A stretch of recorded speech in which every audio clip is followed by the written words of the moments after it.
before your retirement, ano yung maituturing mo, sir, na experience or nagawa mo bilang isang police na tingin mo babaunin mo habang may buhay? Physically and emotionally or spiritually, dalawa. At tatlo. Pero I will answer two, no? Physically, because I have many scars. Paunin ko natin. Scars of victory. Noon, pag nakikita ko yung mga scars ko, diba? Nung the first time I met you, I know many things about you before I met you. Nagagalit yung I have 52 mental scores, diba? And then one total knee replacement, just to refresh your memory. I have an impaired ear. I have 4 spine operations. Family as I mentioned. And so, just to relate you one story. When I was in jail, 4.5 years I was in jail. Pag nakikita ko yung mga scars ko, yung mga backlog ko, it keeps on burning, and there's anger, there's bitterness in my soul, anger in my heart. Pero my mother is a teacher, nakita ng mother ko yung scars ko sabi niya. Bakit ka, why are you always upset with those scars? Don't you know that those scars are scars of victory? And you fought them all, you promised them. And so, that will be very memorable to these scars. Now, we go to something that is immaterial. Material things that transcends from one class to another, from one generation to another.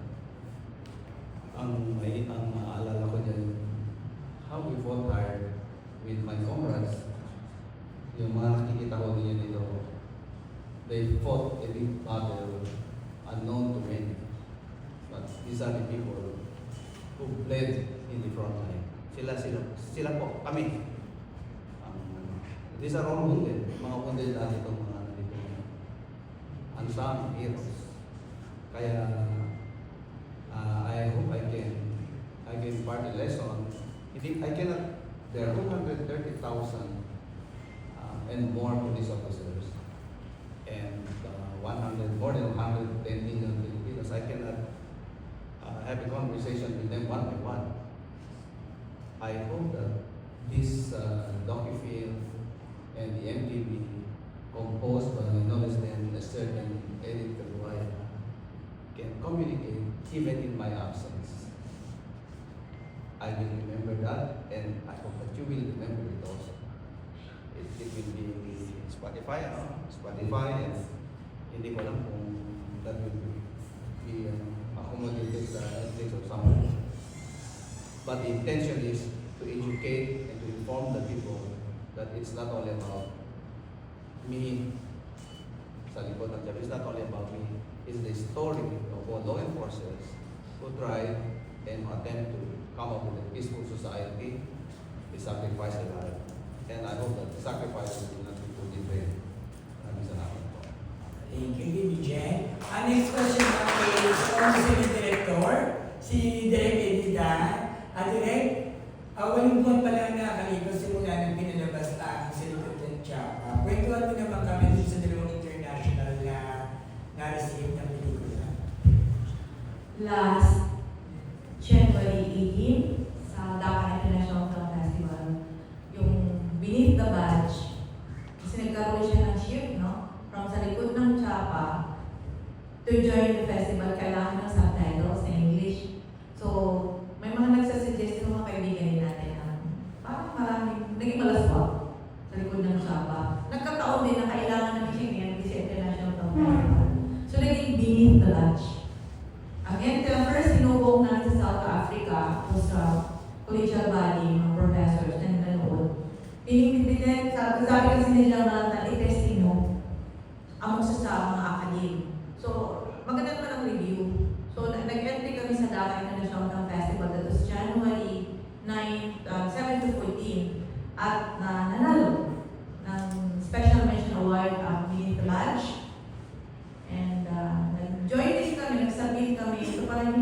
lang namin na-realize ni General Maranta na major award pala yung napalanunan namin last March 15, no? Itong sa Worldwide Documentaries Without Borders sa US. Hindi namin na-realize na ganoon pala siya kasi Outstanding Excellence Award, one of the major awards pala yun sa festival. So, ang naging kasama doon, Japan, Mexico, USA, and Philippines. So, yun yung naging trajectory ni Japa and GBE. And meron din kami nomination sa Dong Olmi, yung sa Denmark, sa Copenhagen. Naging din kami nominated kami. So, yun at first sabi nila na ate, totoo ba ito? Sabi ko, totoo sir, ito yung totoo eh. Kasi we did not expect, from the very start, we did not expect na maging pelikula ito. Hindi, di ba sir, nag-uusap lang kami, then, ang target was 15-minute documentary for News Time Philippines, di ba? Naglumaki ng lumaki at naabot namin yung mga festivals. So ngayon, 2 awards kami, isang nominations, international. So yun yung pinaka-update ko namin. Si Sir Hansel naman may update din kasi may mga ginagawa yung last screenings, di ba? So, baka sir gusto may share sa kanila saan na umabot yung proceeds na last screenings natin. The process of the, well, I have to tell you that yung mga process ng DocuFair, yung mga kinita ng DocuFair, when the MOA, with the foundation, more particularly the sexually molested children, because that's the intention to help them dun sa endeavors nila to at least to give to alleviate pain dun sa sexually molested children. Like everything nandito na yun. So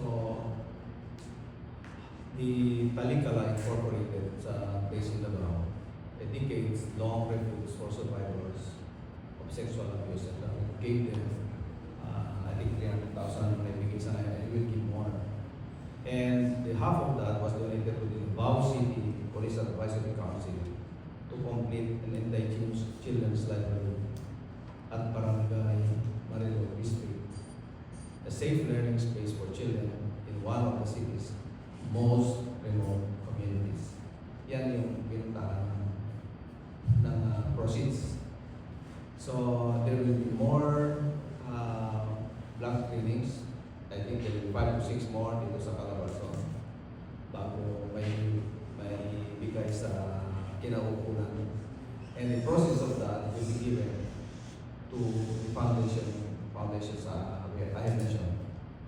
So yan po. It's a noble one. It's bigger. Hindi yan malaki kumpara doon sa mga dinanas ng mga kababayan natin. I hope that the gestures by itself it will inspire them. Actually, yung DocuFilm, the intention is to inspire people to not to be wounded, but to do the same noble acts as we did.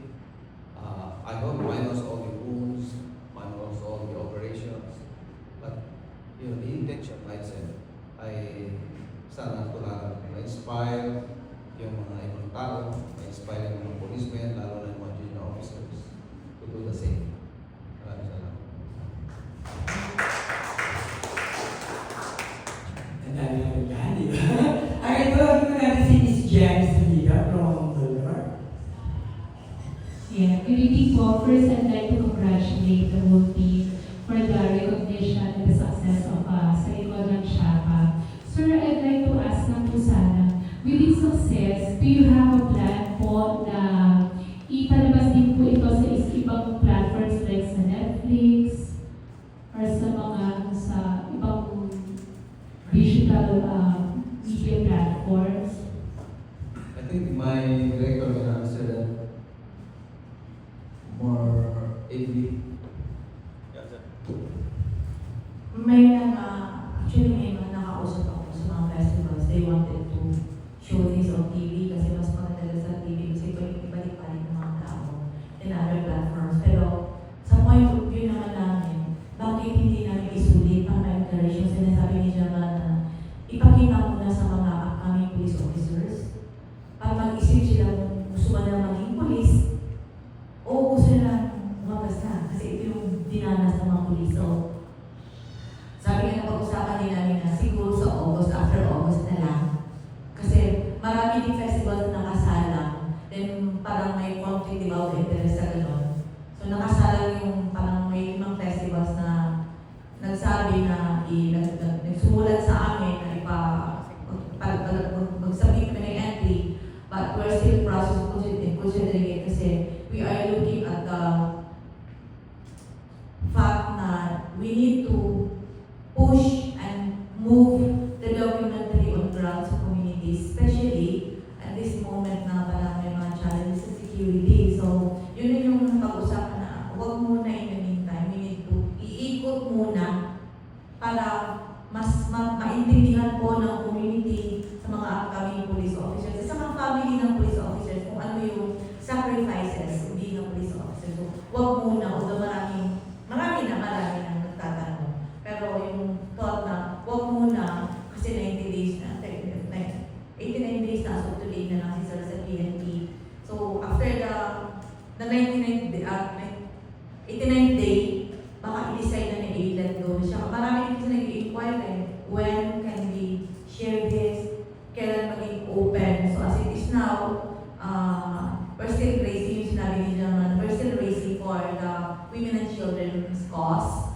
And we're still pushing it, hitting the grassroots for them to understand what it takes to be a police. Yun lang po muna.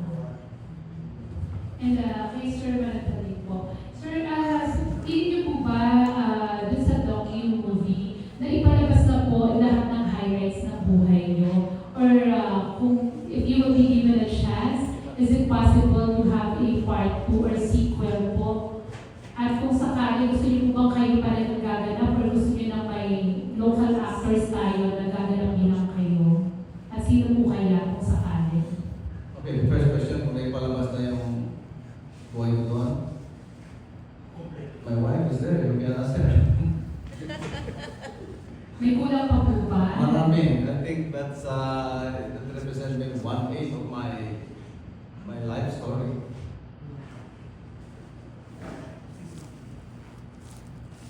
Paano kita sasabihin kaya na but the best of it, the best of it, the story of the best of it, na where we can inspire people. I think naipalabas mga 80%. But I can answer you by percentage. Now, yung maybe sequel or episode ako, hindi ko alam yan. Hindi ako, I'm not so familiar with those. Yung director ang nakalan niya, hindi ko alam. And kung ako pa rin ang gaganap, my answer is, no, ayaw ko na. Ang hirap pala niyan. Ang hirap pala. Alam mo yung document na yan, walang script. No script at all. Basta pinapil lang ng director, ito yung you come and be true. Yun, yung mga binanggit namin doon, even myself, yung mga sinabi, even namin ni Jerry Calisco, ni Kaya Mayames, even yung sinabi ni Captain Kinongan, sarili niya lahat yun. Sarili niya lahat yun na script. Walang script writer doon. Kasi we were forced by the director. A journalist, dati hindi naman siya movie director talaga eh. She's a journalist by profession, so I think that's the approach of a journalist, very aggressive. At least you've proven na meron din po kayo talent sa acting. Without script, with the need for rest. Siguro, baka may talent tayo na napatid dito. Pwede na po kayo sa sa next series ni Coco Martin without script. So sino pong sakali, sir, sino pong gusto niyo gumanap bilang kayo sa TV series or movie kung sakali?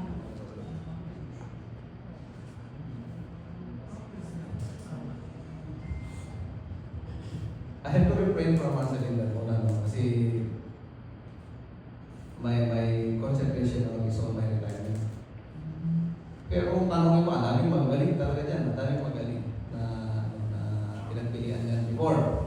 To mention a few pero but not limited to o among others. May na-mention yung director namin dyan dati. Kasi it was started by sila Mr. Escortes before. Inano ito pinag-aralan na ito ni na Direct Don Remo. They started it all. May in fact, PowerPoint presentation na. Kaya lang hindi natapos-tapos because of the intervening events like they brought me to Negros Oriental para mag-set ng mga search warrants, warrant of arrest dun kay Tevez, Arlen Tevez. And then after that, they brought me to Davao for Kibuloy. So ang daming hindi natapos talaga. So in Davao, ang nakahuli ng todo sa akin to ay si Liz Caguaya. So doon na natapos ang docu-film. It started with the intention of a 15-minute, the most interview of who Marandan is. Kasi I landed at Davao, very unpopular. Unpopular in the sense that unknown to them kung ano ang gagawin ko. Baka gawin ko yung ginawa ko sa Negros Oriental. I was painted as monsters that time, so I don't have a good reputation. Well, hanggang ngayon, baka hindi pa rin naman maganda yung reputation ko, but that was the condition at the time. Kaya, ganun ang nangyari. Pero, in the persistence, kanina, I made use of the word aggressive. Because of her aggressiveness, natapos yung docu-film. But, the intention of 15-minute interview, na naging 3 hours yung interview namin kasi in between questions, we became emotional. Naaway kami pag nag-interview. Inuhod nila yung kanya kasi she's trying to insinuate something of which I did not do. Sabi ko naman, aggressively, no, you are mistaken. You have yet to become a police officer bago mo maintindihan yung mga tanong mo sa akin at bago mo mga sagot ko sa iyo. I was there. I experienced pain. There are many experiences, escapades, anecdotes, and all that. Marami akong experiences sa crowd na hindi ko nakita. So, she tried to dig it all. She was able to dug it all. Majority was able, she was able to dug it all. So, ito pala yung pinanggagalingan ng galing ng tao. Yun, maybe, ganun mo namin. So, I will mention na yung mga they conceptualize Paolo Abilino, Mr. Paolo Abilino. They conceptualize Ian Generation also, and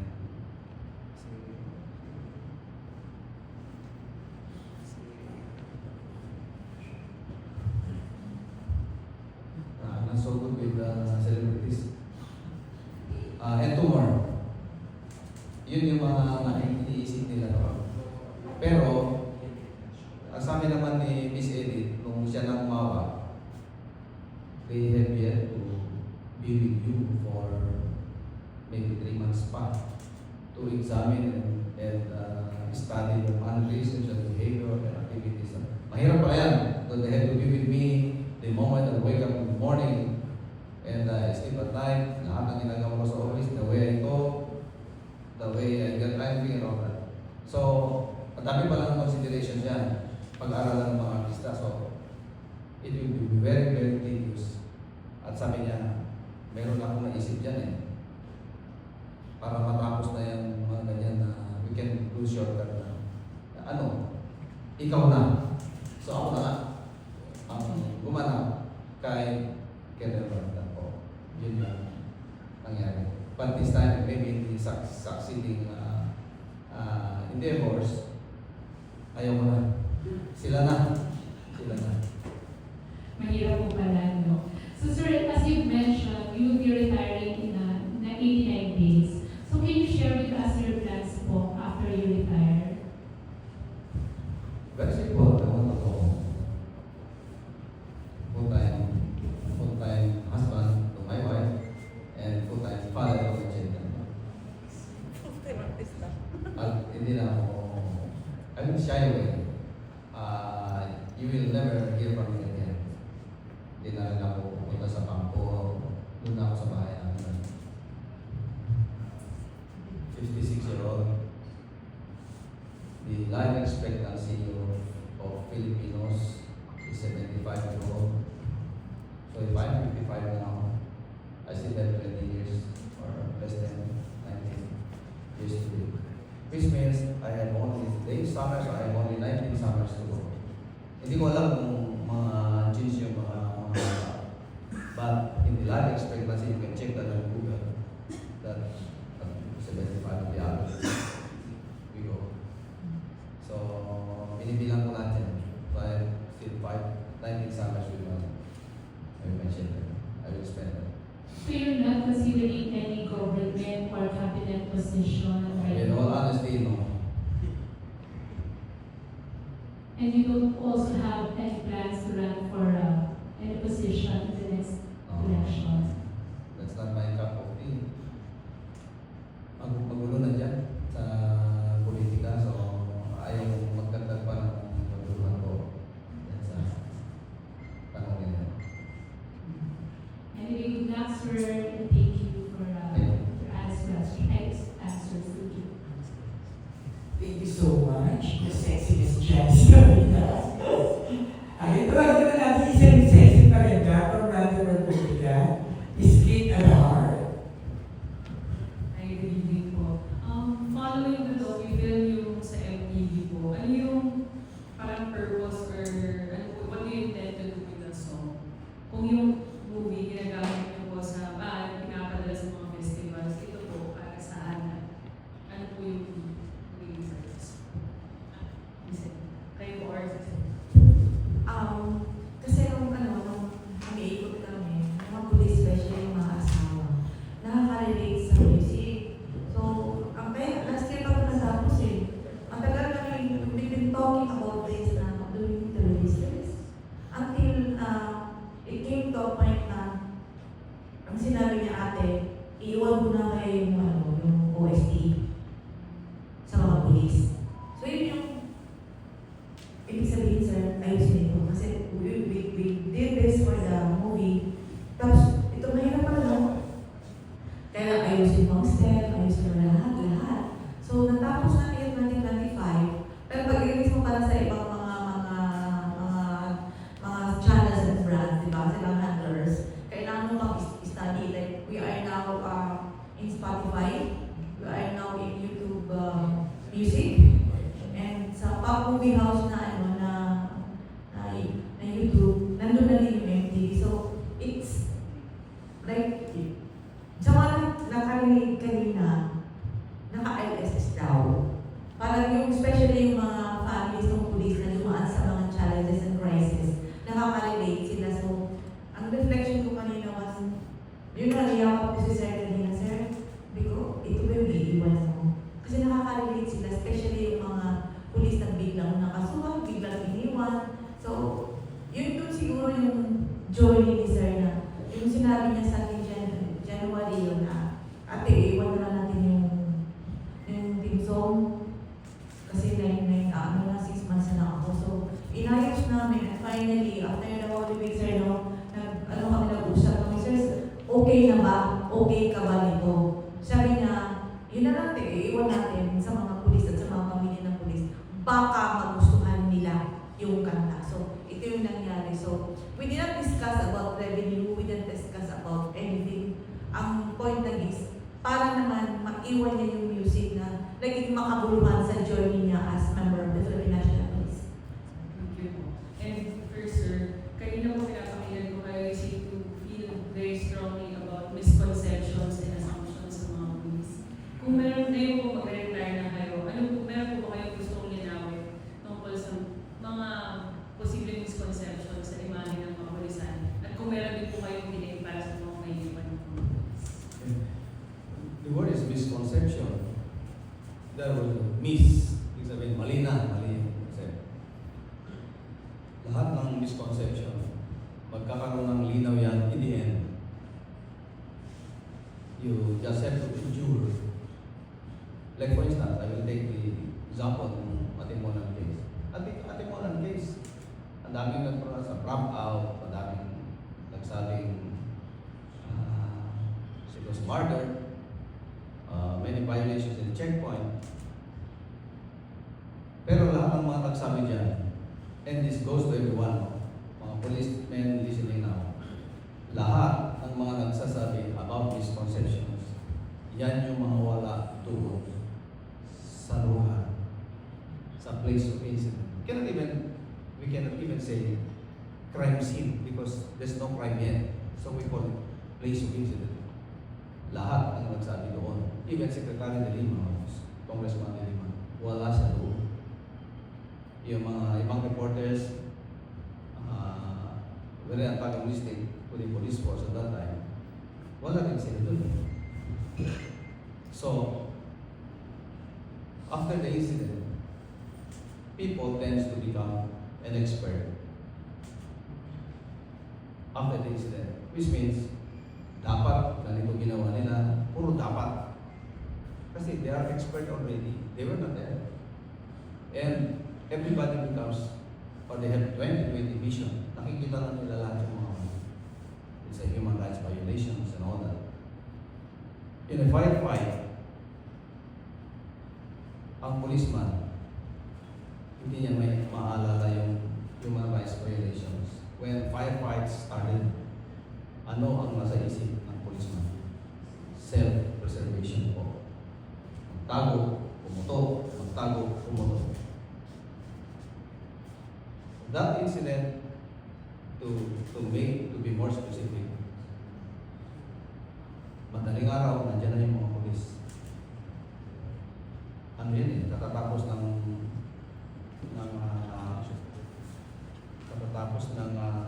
New Year.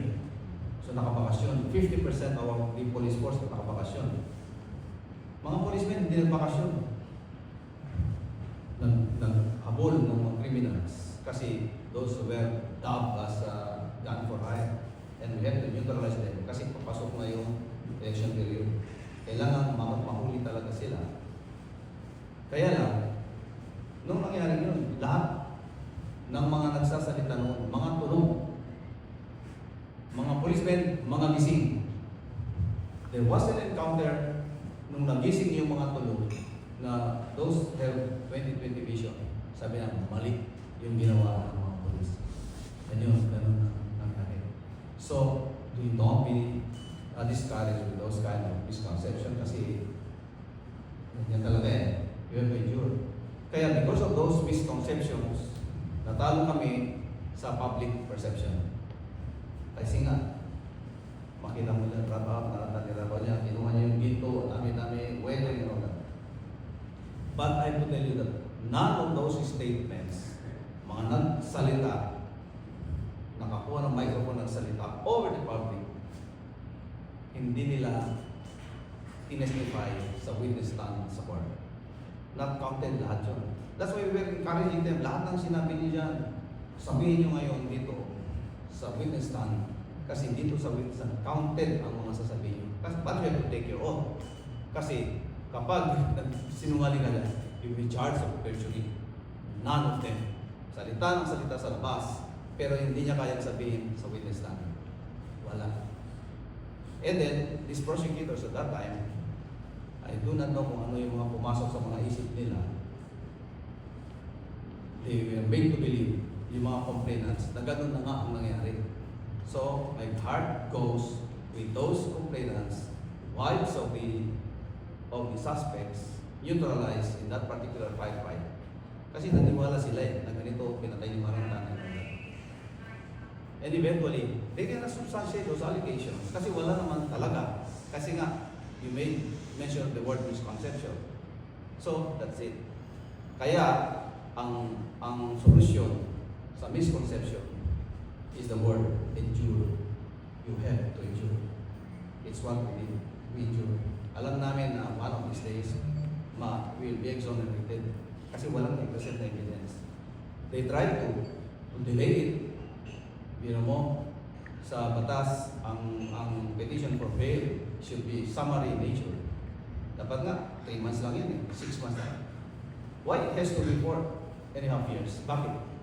Kasi wala kayong ebidensya Pero you keep on prolonging this day of quarantine sa loob ng kulungan. Napapahiya na kayo eh. Pero we enjoyed it. Ganyan talaga, we have enjoyed. Kaya, I told my men, you have to brace yourselves. Because papasok tayo sa kulungan, pero lalabas tayo lahat. Nobody will be left behind. Lahat tayo lalabas sa kulungan.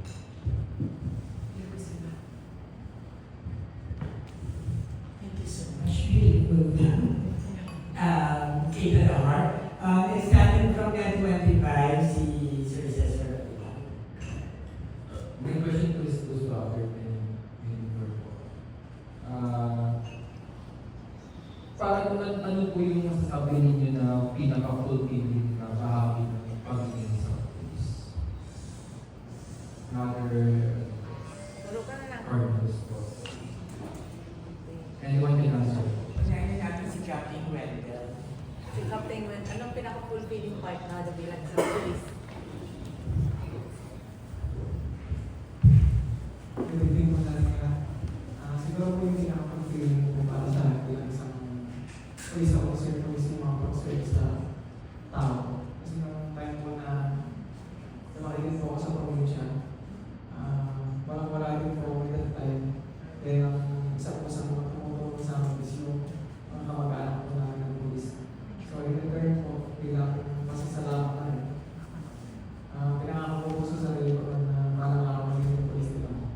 Para magawa ko din po yung nagawa ng mga minsan pagkakatulong sa iba. That's all. Thank you. Si Colonel Mayas. Sir, pinaka-fulfilling daw bilang police. Wala pa. Ano yung full? Ulitin ko na lang. We've prepared it also. Sir, All of us have prepared it. Sir, Ano daw yung pinaka-fulfilling part na bilang isang police officer po? Tama po ba ako? No? The most fulfilling. Parang I'm yet to experience it. I'm yet to have the most fulfilling one. I cannot consider yet yung the past experiences. Almost 30 years tayo. Parang wala pa yung most. What? As of today. Bali yung pinipressure niyo po na sa sarili niyo po na kumbaga ito yung naging peak point ng sa career niyo bilang police. Can I a bit rephrase? Can I say maybe the happiest for me. When I was able to go home to my family alive during the Marawi speech, I think that's the most for me now. Because I almost died there, and when I embraced my kids, when I got home, then I was able to see my child in a uniform. That's I think the most thankful for me. Kasi I accepted myself na patay na ako eh. I died there in Marawi, but with the miracle of God, nakauwi ako ng buhay. And I was able to embrace my children. Kaya, but I made a promise then, nasa hospital ako, I will come back if you will give me another chance to live. So, bumalik ako after hugging my children. So, that experience, yung moment was emotional, na hinag ko yung anak ko. Yan for me, I cannot even still vibrate in me yung moment na yun. Because that's what I prayed when I was almost dying. I submitted myself then to God. Nung binuhay niya ako, wish granted that I was able to have my kids. Ay bumalik ako, fulfill also my promise to God. So, if you are talking about emotion, yun yung pinaka-peak of my emotion regarding to the service. Thank you, sir. So, Colonel Francisco. It was fulfilling sa isang pagkapulisita. Ang samahan namin ni General Malana is that yung pagkakaibigan, respetuhan, pagmamahal sa pamilya at higit sa lahat, pagmamahal sa kanya. Sinabi ko doon sa pelikula niya, he saved me not once, but twice.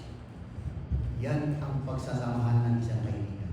Sa hirap at ginhawa, meron kang isang taga-suporta, meron kang isang kaibigan na pwedeng sandalan, na pwedeng tumulong sa iyo. At siya yun.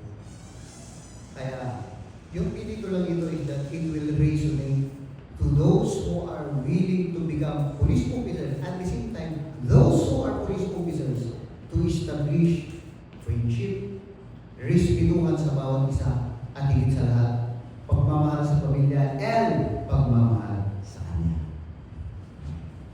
Hindi po. Add-on ko lang ha, itong tatlo is class 98 kabalikan. Magka-classmates sila. Kaya yung friendship nila nag-ugat sa cadete days nila. So, 98 silang tatlo. Si Captain Pilungan, ano yun na sir? 2020. So, saka si Lieutenant Colonel Labino is the younger. Sila yung mga younger. Si Captain Pilungan was young. Colonel Calixto. Si Lieutenant Colonel Rabino is the young son. Pero itong tatlo, class 98 sila. So, yung friendship nila, may nagtatanong kami, bakit siya? Kasi yan, ito yung, may samahan pa. So, ito yung siguro yung pinaka, as a journalist, nakikita ko yung bridging ng life nila, yung bonding, at saka yung paano yung nag-isip yung isa't isa, yun yung learning ko din sa kanila. So, 98 sila tayo. Thank you po, ma'am. May next question is in connection with the po. May bahagi po ba ng kwento na mahirap sa publiko or i-include? May nahirapan po kayo na isama? May part pa sa kwento.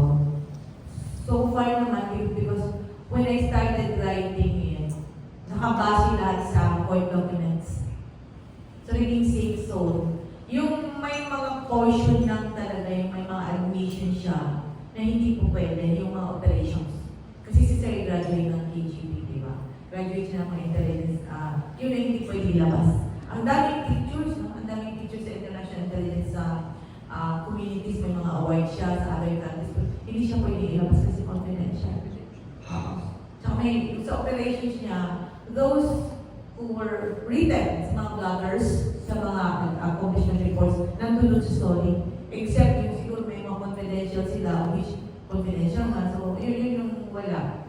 Yung mga high-level operations na naging part ng blogger nandun. And yung connection ng po, as night director, ipagpapatuloy mo po ba itong sinimulan nyo ng task? Kasi di ba po, kumbaga nasimulan nyo na ano yung plan nyo po ahead? Kumbaga, pagpapatuloy nyo po ba pagiging director and you do other types of dramas na film-making po?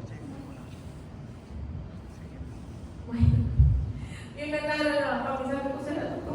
Kasi, di ba, may pressure na, di ba? So, when we went to MTICD, ito na yung sinabi ni Chairman Parson Dala. Sabi niya, gumawa ka ba? Sabi ni Atty. Ana naman, pagkadating ng ABS, sabi niya, gumawa ka ba? Bibigla lang ang sumusulat ng document sa Pilipinas. Pero, speaking of economy, you don't earn sa documentary ba? Kami na yung naka-theatrical na celebrity theaters, di ba? Kami na yung naka-ikot, pero maybe may iniisip si Sir Yen kasi nung may meeting siya with Interpol, yung sa OSAEC, yung online sexual abuse, exploitation against children, baka yun yung kinukonsider natin. Oo, documented. Kasi it's a worldwide phenomenon, di ba? Naging threat na rin sa mga bata, especially sa community. So, kinukonsider siya, but not at this point in time kasi kailangan yung mga malalim na research. Iitindihan ko namin si Sir Rantan, feel ko pwede kong subukan pa after the retirement. Producing po. Production daw siya. Hindi, part din siya ng ano eh. Si Sir Hansel is, lahat po ng journey ni Chapa, part siya, except na hindi siya nakikialam sa scripts. Hindi siya. Nagagalit siya na, bakit hindi ba pag pelikula? Dapat may script. Sabi ko lang script ito. Kasi documented. Kaya kung nakita niyo yung movie, yung mga reaction niya, napaka-natural. Kasi nag-aaway din kami. So, ewan ko sir, magpuproduce ka na ng pelikula after that.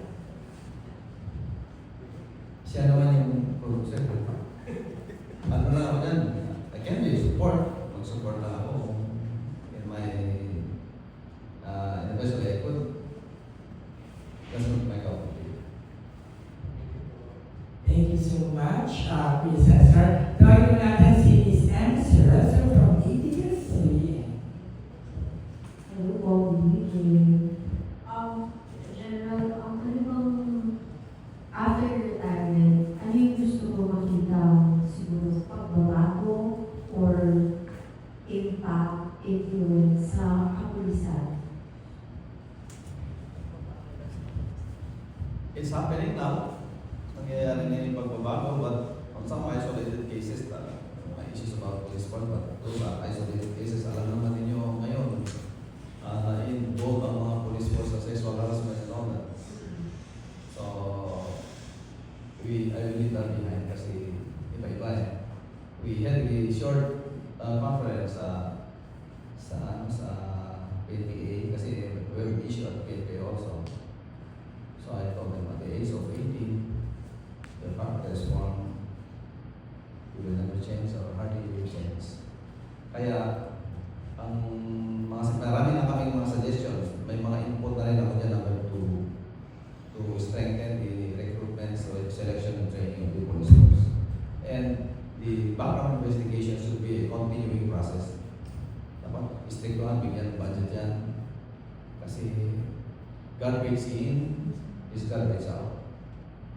Pag garbage pumasok sa police force, hindi yan kaya i-correct ng 6 months. For the PNC o 6 months ang pwede yan eh. At hindi rin kaya i-correct ng 4 years sa PNP. No. Dapat tama na yung breeding, tama na yung individuals, tama na yung character pag pumasok. We can only polish so much. Pero hindi yung big blows na i-polish, no. Hindi ka nun yan. Kaya, yan na yung tinitingnan ni PNP and SIU himself. Kaya ang mantra ng PNP ngayon, and it becomes a way of life now, bagong PNP para sa bagong Pilipinas. Vision of this, tapat as mararamdaman. We always say that because that becomes a mantra and it becomes a way of life in the PNP now. Thank you. Last question lang, Senator General Tingurden. Dun sa Central Chapa, ano yung pinaka-tumabos sa interviews or parang medyo na siguro tumatakbo na sa'yo or gusto ka nyo na tingnan?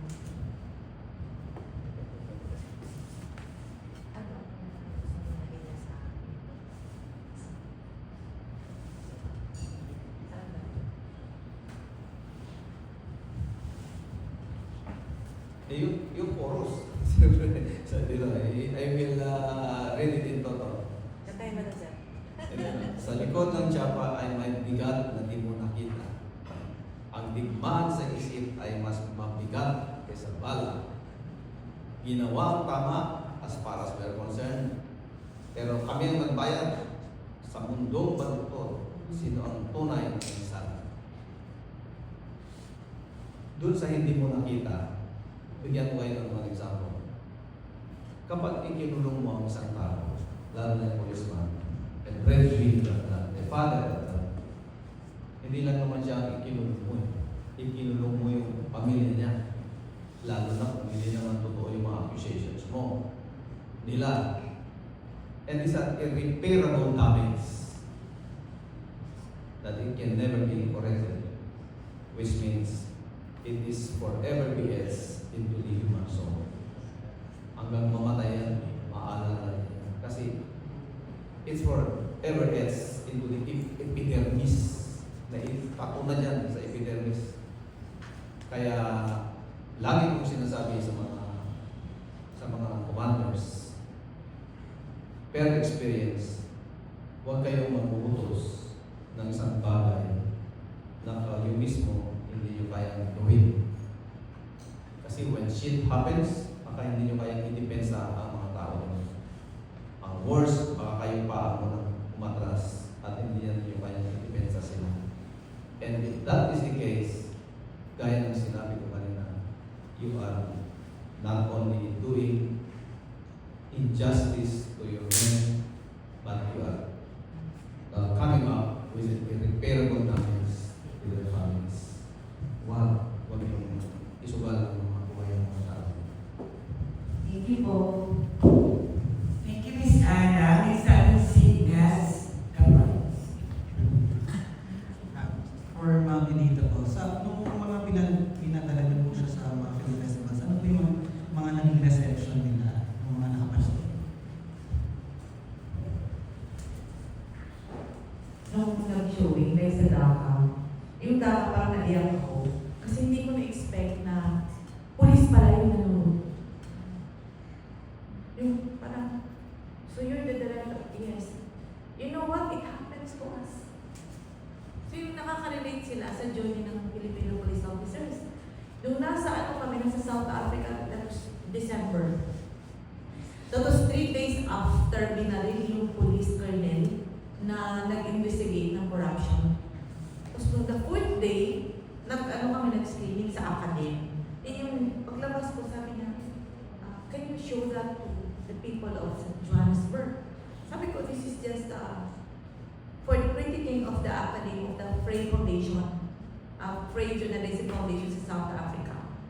Nakaka-relate sila, saka sabi nila, it happens to us. So meaning, the acts and the scenes which they went through are also experienced by other police officers in other countries. So there is no monopoly of injustice, there is no monopoly of pain and sacrifices for police officers and their families. It's a universal feeling. Kaya yung lumalabas. So yung, sa DACA, sabi ko na sa team, sabi ko, Nelson Binamayo, wala na tayo. 18 pa yung oil, sabi ng no, you stay, wala na, tapos yung slot namin. You have to go home. Tapos sabi, hintayin mo na, sabi ko, rin ko, kakapagod na eh. And doon pala, hindi namin alam din. Then nung awarding na lumapit yung isang general na retired. Sabi niya, I watch your documentary. Oh, thank you so much. Sabi niya, you know what? It happens here. Now, it happens here. So that was the time palang kasagsagan ng preparation for the presidential elections ng Bangladesh. Kasi we were there January, February 4, February 12, yung election. Kaya relate yung mga police officers. So there's no such thing as the monopoly of pain and sacrifices for the police officers. It's universal. There's no such thing as parang nangyayari na ito sa Pilipinas. It's universal. Yun yung nakikita ko na dapat makita din, no? Kasi there are government public servants for that matter, but there's an institutional injustice of which hindi lang sa Pilipinas. So marami pa. So yun yung naging relativity ng situation ng Philippine National Police and the Bengali Police and the South African Police. So pare-pareho lang pala. Nung ginagawa niyo po ba yung film or even yung ipapalabas niyo po ba, nagkaroon po, since yung topic is parang may mga sistema na na-expose, nagkaroon po ba yung interest or problema sa pagpapalabas or pagpapakot? Hindi eh, kasi yung unang pinabalas natin sa PG kami. No Japa. Yung nag-believe kami, lumabas noong March 28, yung review ng MTRCB. Kaya yung folder better. PG-13. So, we were so meticulous about the cases in court. We were so meticulous about the states kasi bawal yun. So, nung pinareview namin, meron yung sabi sa ano yung review natin. Kasi ito from 1 hour 52, naging 86 minutes na lang kami 1 hour 20. So, first, nag-paalam din kami na may Pop Movie House is the first siguro sa Davao na naging production housing na register ni MTRCB. Tapos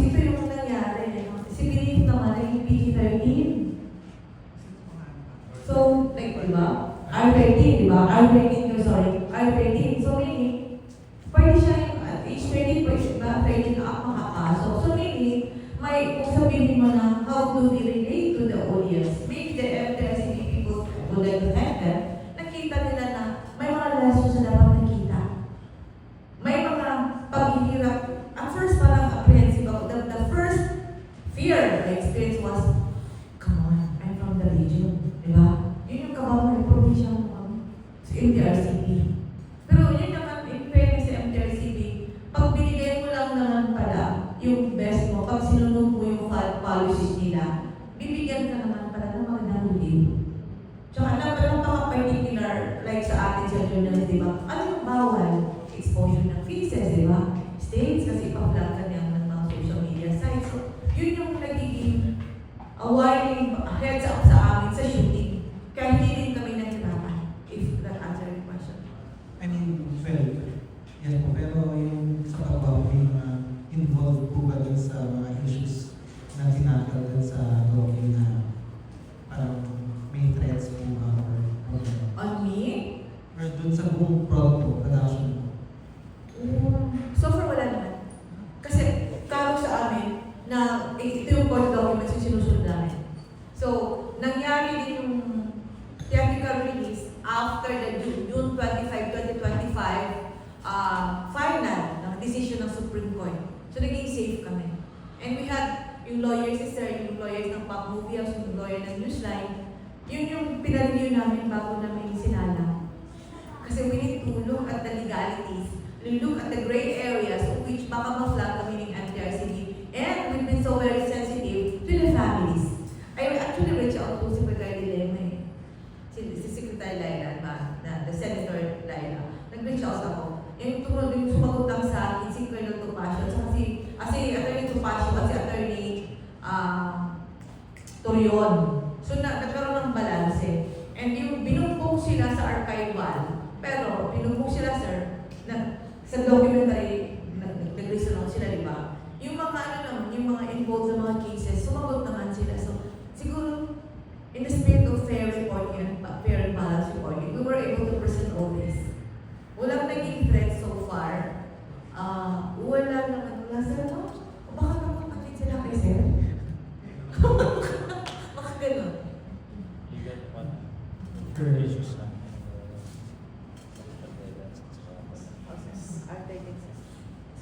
For general malaman po, sa lahat po ng issues na napagdaanan mo, why do you keep on continuing to, what made you want to continue hanggang dulo?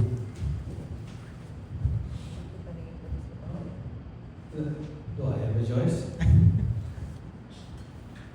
I had to vindicate myself. Not for me, but for my children. Hindi ako pwedeng magkwento na loser ako. That's not me.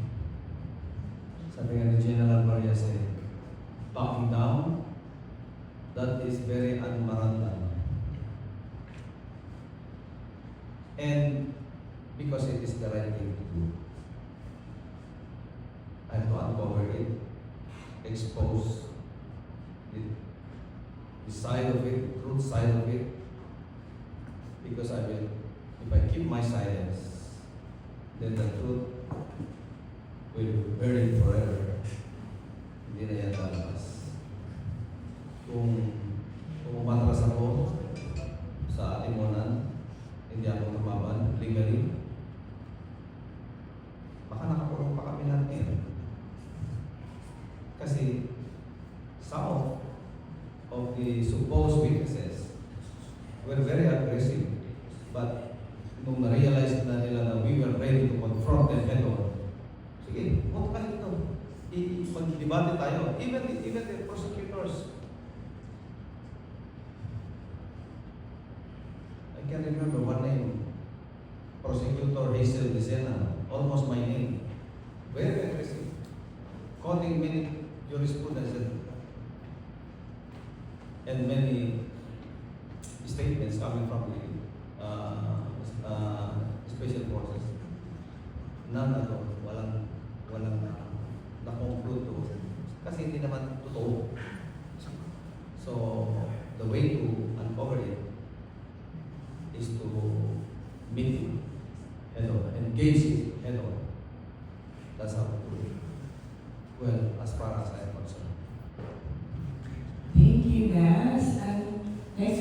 natin is from Oski. Hello po, congrats po sa lahat ng buo ng movie. Excited po kung mapanood. So, I have a question po kay Ma'am Ibika Kadwayan. So, ano po ang nagtutok sa inyo na isalaysay ang buhay ni Colonel Harry Selma?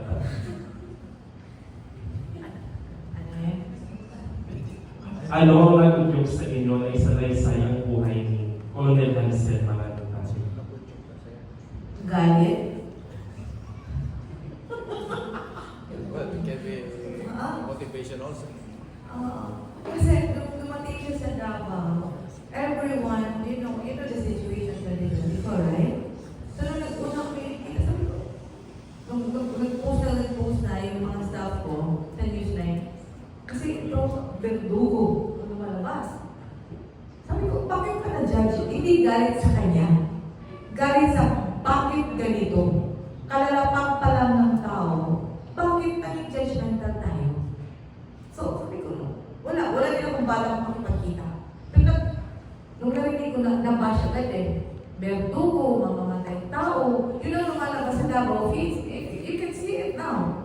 Kasi dumating siya, may crisis sa, di ba, sa Davao. So, nung dumating siya, bago lang tinanggal yung regional director dahil naudot yung operation June 10. July 10 yung birthday niya. But ang days after his birthday, dumating siya. So, yung galit na, yung feeling mo as a journalist, diba, na yung secretion mo, ang dami na nabash, diba? So, bakit ganito? Galit ka na hindi pa alam ng publiko sino ang dumarating sa Davao na na-judge na sila. Galit ka dahil nag-add up yun sa sinasabing mga bayaran kayo ng media, mga bias kayo. So, dumagdag sa galit ko na ano ba talaga ito? So, kinalagal ko siya. Yung first meeting namin was yung dyan, si Colonel Comio na sabi niya, Ma'am Edith, si Colonel man sabi ko, hindi po. At sabi naman niya, hindi po. That was it. The following day, nagkalakalan na kami dalawa. Alam ko naman yung sa intelligence officer. So, the next thing which happened na nakikita-kita na lang kami sa site. Tapos, nung October 26 talaga yun, sir, no? October 26, nung pinatawag ko ng Senate, Women and Children Committee, kay Senator Tiberos. Doon ko napansin na ito pala yung girl na nasa video na nasa Logyo. Ito para si Sir. Doon ko nasa-size up. Pero before that, target ko talaga na gagawa na kung sino ang talagang 15 minute doon. Yun lang talaga. Tapos galing na judge, galing sa media dahil mag-a-add up na naman dito sa bayaran, bias, di ba? So yun yung paano ko i-balance na as a journalist na hindi naman po kami lahat ganun. Naging judgmental kayo. But gagawin yung galing na how to tell the truth. Ito yung sentiment ng people of Davao. How to tell the truth. Ito yung ito nangyari sa media in person. How do you cleanse all this as a journalist? So yun yung naging motivation. Follow-up question. Sa dami ng controversy na tinalakay sa pelikulang ito, alin ang pinakamahirap balikan? Context, mahirap balikan.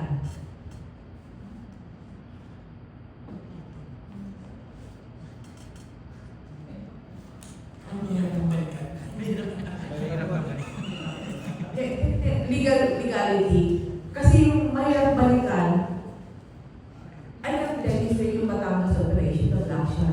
Kasi naging malaking issue. Walang nare-report sa publiko.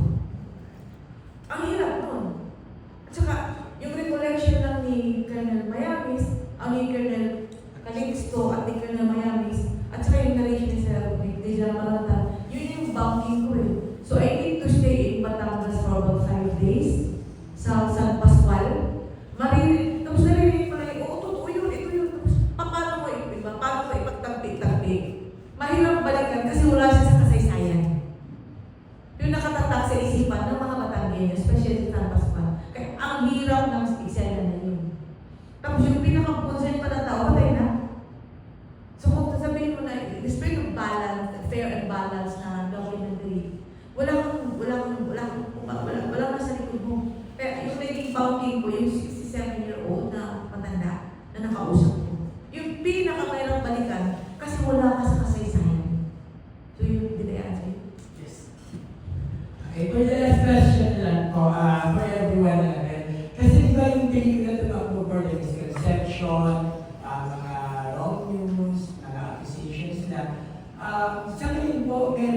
bang naiisip, everyone from the Ipatas, na paraan para labanan din dito mga context ng mga fake news and everything? And what can I say? Sa lahat ng eksena, paano nila lamanan yung nangyari. As far as General Manantan, ang sinasabi naman niya is, napaka-forgiving na because he's getting out of the pit.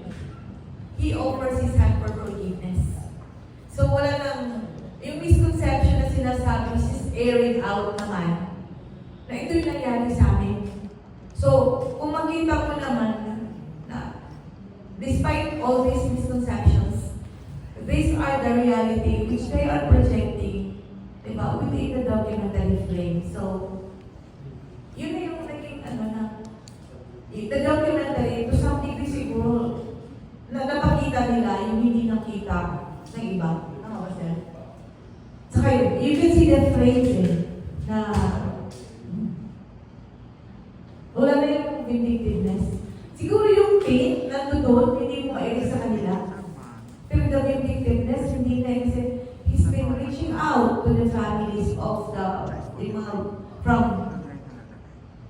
1999, from the first kill to the Black Shark operation, to Atimona, to Valiverde, sa families ng kay Davis, at saka sa KUGC. So, siguro at the sunset, nakikita ko na napaka-forgiving na, nag-cleansing na rin siya kasi ayaw na din niya ng, siguro ayaw na niya, he wants peace, no? He only has 89 days left. So, yun yung nakikita ko na wala siyang, the pain is slowly easing, and he opens his arms for inner peace. Yun yung nakikita ko sir. Huwag kayong misconceive dun sa sinabi kong forgiving masyado Well, sabi ko sa pelikula, sometimes it's lonely to do the right thing. But in the event na even in the state of being forgiving, some people will still attempt or decide to cross-sword with me. Ang message ko ay, huwag kayong mag-assume na hindi ko kayo masusugatan. That's my message. I am forgiving, but don't assume when you cross-sword with me na hindi ko rin kayo masusugatan. Para mawala yung ganong situation, dapat there should not be a malice attempt nor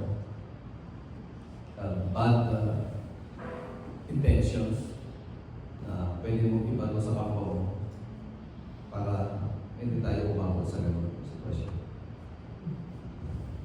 Yun, thank you so much. Ang palapalan naman natin si Akati Wendell, napakabata, gwapo-gwapo, si Colonel Mayanes. Thank you, Jen. Sa Valentine, si Director Edita Ganawan, and si Colonel Gabins. Hihingi